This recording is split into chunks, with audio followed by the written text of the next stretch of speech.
How to remove the default watermark in CapCut automatically. This tutorial will show you the quickest way to turn it off permanently. First, open the CapCut app on your device.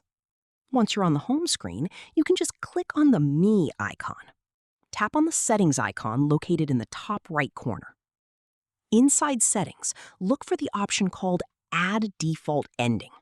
This feature automatically adds a CapCut ending watermark to every new project you create.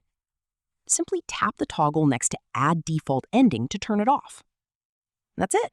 From now on, whenever you create a new project in CapCut, the default ending watermark will no longer be added automatically.